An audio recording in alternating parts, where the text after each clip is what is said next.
We've always believed that Pokémon are just natural creatures, living in harmony with trainers. But what if I told you that's a lie? What if Pokémon, at least in Kanto, were created by humans? And not just any humans, but Silph, the massive corporation that controls Pokémon technology. Today, we're diving into a theory that changes everything we thought we knew about Pokémon. Silph Company is the biggest company in Kanto, controlling almost everything related to Pokémon. They make Pokeballs, TMs, technical devices, and even the Master Ball, a device capable of catching any Pokémon instantly. But let's ask the real question. How does a company make something that controls Pokémon? Unless they had a hand in creating them. If they were just making tools for trainers, that's one thing. But we already know that genetic experimentation exists in Kanto, because of Mewtwo. And where did Team Rocket attack? Silph Company, what were they after? Technology related to Pokémon. But what if it wasn't just about controlling Pokémon? What if it was about their origin? Now, let's think about this. Where do Pokémon come from? The Pokédex tells us some of them evolved over time, but that doesn't explain why Kanto Pokémon feel so controlled. Almost all of them can fit into Pokeballs. Almost all of them follow a level-up system. And every single one has a data entry. What if that's because they were designed to? We already know that humans in Kanto can create Pokémon. Porygon is 100% artificial, Mewtwo was genetically engineered, and Ditto even shares Mew's DNA. But what if this wasn't just limited to a few Pokémon? What if every Pokémon in Kanto was made in a lab? This leads us to a huge question. If a Pokémon in Kanto were created, then what about the other regions? Are places like Johto, Hoenn, and Sinnoh part of a natural world? Or is Kanto just a controlled experiment within the greater Pokémon universe? The Sinnoh region tells us that Pokémon always existed, created by Arceus. But if that's true, why does Kanto feel so industrial? Could it be that the Kanto of our world is just a simulation or an artificially created space, while the Pokémon world exists separately as a real, living universe? Maybe Kanto isn't just the first region, it's the test region. And everything we know about Pokémon might just be part of the experiment. Of course, there's another way to look at this. Maybe Silph Company isn't creating Pokémon, maybe they're just controlling them. After all, Pokémon do have natural ecosystems. There are fossils, legends, and wild habitats that wouldn't make sense if Pokémon were all artificial. And if Kanto was man-made, why do Pokémon in other regions follow the same rules? Maybe humans didn't create Pokémon, but they did find a way to manipulate them. So, what do you think?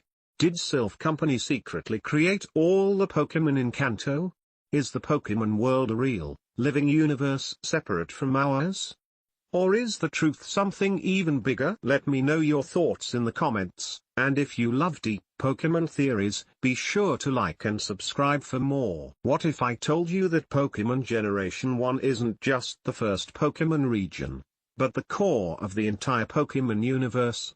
A universe where everything branches out from Kanto, where Red is the ultimate trainer across dimensions, and where the mysterious missing No holds a secret about Pokémon history. Let's break it all down. First, let's talk about recurring characters. Red, the original trainer, appears in multiple games across different generations. In Gold, Silver, and Crystal, we battle him on Mount Silver. In Sun and Moon, he's running the battle tree. Even in remakes and alternate timelines, Red always comes back. Why? Because Gen 1 is the foundation of the Pokémon universe. Then there's Professor Oak. He's not just a Kanto scientist, he's referenced everywhere. His cousin, Samson Oak, appears in Alola. His research influences the first ever Pokédex in Legends, Arceus. No other professor gets this much attention. And of course, Team Rocket. Unlike other villain teams, Team Rocket doesn't just disappear. They show up in Johto, they inspire villains like Team Galactic, and in Ultra Sun and Ultra Moon, They even form an interdimensional super team, Rainbow Rocket. Now, let's talk about the Pokémon themselves. Have you noticed how many times Gen 1 Pokémon get new evolutions, forms, and mechanics?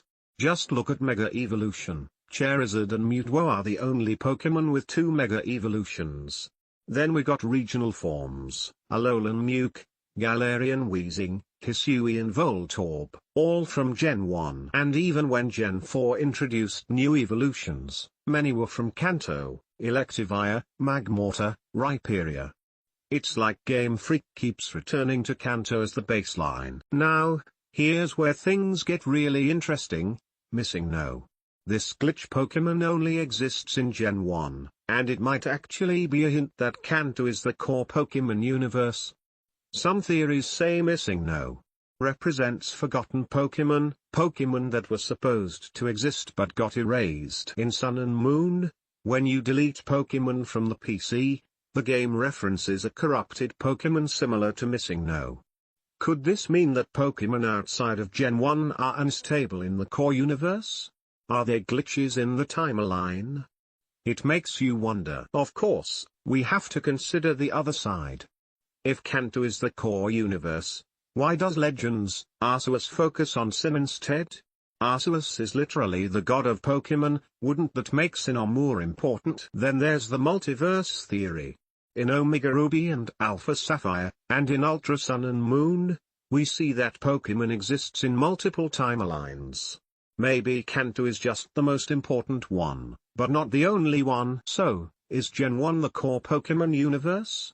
The evidence is strong. Kanto Pokémon get the most love, Red appears across regions, and Missing No might even be a glitch in reality.